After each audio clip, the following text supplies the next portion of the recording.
Hello everyone, I am Indu Kaushal. मैं आप सबका स्वागत करती हूँ अपने YouTube channel let's study from home. As you know that in our previous video we have started Akbar's chapter and we have completed 3 videos from this chapter, and today we will discuss its last video in which we discuss the question and answer of this chapter. So let's start। ये छोटी सी video बनेगी, इसमें सिर्फ question answer हम discuss करेंगे। Chapter के बारे में हम ऑलरेडी पूरा इसको अच्छे से कंप्लीट हम इसको कर चुके हैं, अकबर द ग्रेट।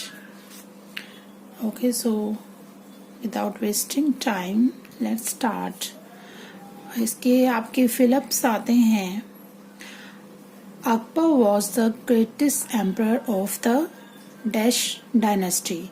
कौन सी डायनेस्टी से थे ये, मुगल या स्लेव? तो ये मुगल से थे। Akbar ascended the thrown in, कब इन्होंने ये शासन इनके नाम हो गया था, कब इन्होंने अपना संभाला था इसको, तो कौन सा सन था वो? ये था 1556 CE। फिर ये काफी छोटे थे, 13 ईयर के, तो बैरम खान ने ही उनकी हेल्प की थी। Okay, the famous battle of Haldi Ghati was fought between Akbar and, ये बहुत इम्पोर्टेंट है, इसको प्लीज थोड़ा ध्यान दीजिएगा कि ये जो फोर्ट थी जो हल्दी घाटी में लड़ी गई थी, ये आपका क्वेश्चन भी आ सकते हैं कि हल्दी घाटी में किसके साथ कौन सी वॉर हुई थी, किस किस के बीच में फाइट हुई थी। तो ये कौन थे? अकबर एंड राणा प्रताप। और ये इसलिए भी इम्पोर्टेंट है कि जो राणा प्रताप थे, इनके एक हॉर्स थे जो मैंने आपको पहले भी बताया था, चेतक, उन्होंने काफी हेल्प की थी, वो काफी फेमस है ये महाराणा प्रताप।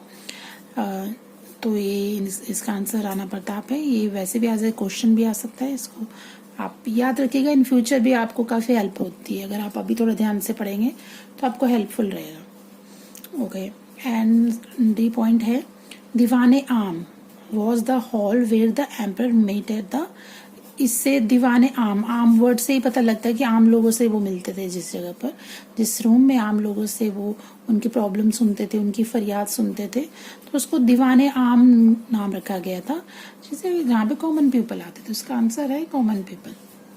ठीक है, ये यहाँ तक क्लियर है। ओके, फिर हम आगे इसके करेंगे टिक द करेक्ट आंसर्स।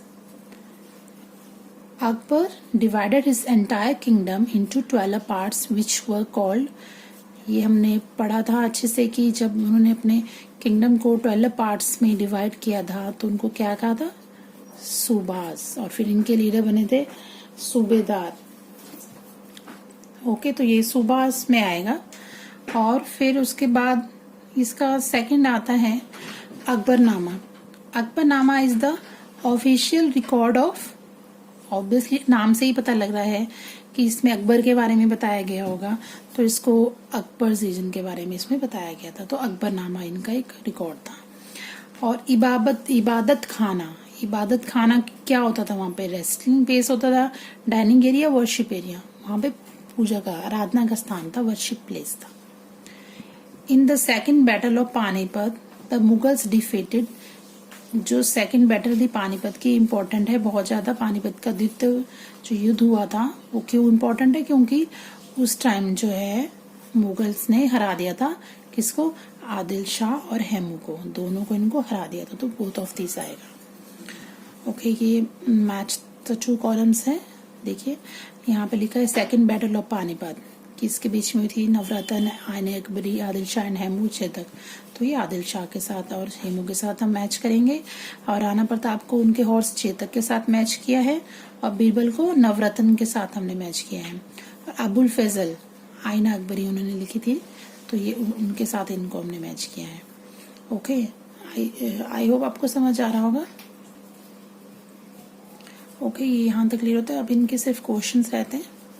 ये इनके क्वेश्चंस है जो थोड़े 4-3 लाइन्स में आ जाते हैं, लेकिन 1-1 नंबर के क्वेश्चंस इसमें आ जाते हैं। अकबर के बारे में, उनका बर्थ कहाँ हुआ था, उनके फादर मदर का क्या नाम था, उनके जो ग्रैंडफादर थे उनका बारे में भी इसमें इतना नहीं बताया गया है, बट अकबर के पेरेंट्स के बारे में इसमें पूछा जा सकता है कि ये कौन थे, कहाँ से आए थे, कौन सी डायनेस्टी से बिलोंग करते थे।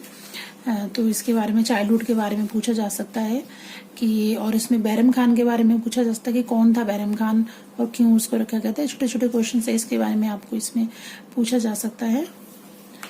और एक बार और चीजें इसकी कि, तो इसमें हमने पढ़ा है यहाँ पर, इसमें जो अकबर के ग्रैंडफादर थे बाबर थे, वो क्यों बाबर के बेटे थे हुमायूं, और हुमायूं के बाद अकबर आए थे। तो ग्रैंडफादर मैंने इसमें बताया नहीं है, बट आपको मैं बता रही हूँ, ठीक है। तो इसके क्वेश्चन आंसर एक बार देख लेते हैं।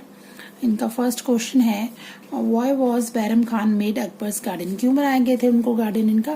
क्योंकि उनके जो पेरेंट्स थे हुमायूं और उनकी वाइफ, उनको एक्साइल, देश निकाला दिया गया था, और उस टाइम अकबर काफी छोटे थे, तो उनके टेक केयर करने के लिए बैरम खान को एज इनके गार्डियन इनका अपॉइंट किया गया था। तो इसका आंसर इस पैराग्राफ से आप ले सकते हैं कि at the time of his birth his parents Humayun and his mother Hamida Bano Begum were in exile. So Bairam Khan जो उनके चीफ मिलिट्री कमांडर थे मुगल आर्मी के, उनको he was made the guardian and tutor of little Akbar. Okay, ये इसका आंसर आएगा। और अगर आपका क्वेश्चन है, why is the second battle of Panipat important? मैंने जस्ट अभी आपको बताया कि क्यों इम्पोर्टेंट है, क्योंकि इस टाइम, ये देखिए इस पैराग्राफ से आप इसका आंसर ले सकते हैं कि किस वजह से ये इम्पोर्टेंट है। क्योंकि जो मुगल एम्पायर था आपका, वो काफी मतलब हार उनको मिली थी, और आदिल शाह और जो हेमू थे, उन्होंने अपना दिल्ली पे पूरा कवर कर लिया था, उसको अपने कंट्रोल में ले लिया था। तो उसके बाद जब Mughal army defeated Adil Shah and Hemu in the forcefully fought second battle of Panipat and won back the throne of Delhi। तो दोबारा इन्होंने जब युद्ध लड़ा था तो उनको वापस इनका मिला था, इसलिए भी ये इम्पोर्टेंट है, और इसमें इनको आदिल शाह और हेमू को हराया था। ओके, और थर्ड है, describe the extent of Akbar's empire by the end of his reign. जब इनका कितना, अकबर ने अपना जो एम्पायर था, कहाँ से कहाँ तक उनका, अकबर के डेथ तक कहाँ तक पहुंच चुके थे। तो आप इसमें ये लिख सकते हैं कि Akbar extended his kingdom toward the south. Okay, now his empire, कहाँ तक? साउथ तक है। नाउ हिज एम्पायर, ये देखिए यहाँ दिखेगा आपको, स्ट्रेच्ड फ्रॉम, ये आएगा इसका answer, from Afghanistan in the western part of India, और कहाँ तक? To Bengal in the east, and और फिर and from Kashmir in the north, north में कश्मीर से लेके गोदावरी बेसिन इन साउथ तक, यहाँ तक उन्होंने इसको कर लिया था। ओके, तो ये इसमें आता है इसका। और इसका नेक्स्ट क्वेश्चन है, what were some qualities of Akbar that made him a great ruler? As we have studied that Akbar was a great ruler because he was an able administrator. He developed a very good system of administration. He was a great social reformer. He had 9 gems in his court. ये इसका main point है। इसमें ये इस answer में qualities में नहीं आएगा, बट जो 9 जेम्स वाला है वो भी एक आपका छोटे क्वेश्चन में आ सकता है। क्वालिटीज में आप इसके ये लिख सकते हैं, he was a great social reformer, he was an able administrator, he developed a very good system of administration, okay, and he founded a new religion called दीन-ए-इलाही। क्यों बनाया था इन्होंने दीन-ए-इलाही? क्योंकि वो सब रिस्पेक्ट करते थे हर रिलीजन की, उनकी सब क्वालिटीज उन्होंने ऐड करके धर्म बनाया था। तो इससे पता चलता है कि वो काफी मर्सी रखते थे हर रिलीजन के लिए। एंड और फिर बाद में क्या हुआ था, बाद में इनका जो ये इन्होंने धर्म बना दिया था, वो अलग बात है कि इनका धर्म चला नहीं था, बट ये एक आर्ट और आर्किटेक्चर को भी इन्होंने काफी अप्रोच किया है, हर चीज में इन्होंने किया है। और ये सोशल रिफॉर्मर थे, वो हमें कभी नहीं भूलना चाहिए था। इन्होंने क्या किया था, इन्होंने देखिए, he oppose the idea of child marriage and the custom of sati. और इन्होंने क्या किया था, ही एनकरेज्ड विडो मैरिज। तो ये इनके पॉइंट्स आप लिख सकते हैं। ओके, और इसका लास्ट क्वेश्चन है, right a short note on Akbar's administration. Akbar administration के लिए आप इसका आराम से इसमें से कुछ लाइंस आपके आ जाएंगे। ये देखिए इसके मेन पॉइंट्स है। Akbar was an able administrator, he developed a very good system of administration, he divided his entire kingdom into 12 parts which were called subas, and each subas was under a governor who was called subedar. Each suba was further divided into sarkar or district. Sarkar were further divided into paragan. पैरागन्स, ठीक है। A number of village formed a Pargana, such division of a large kingdom help in the administration of the kingdom. तो इनके administrate के लिए आप ये लिख सकते हैं।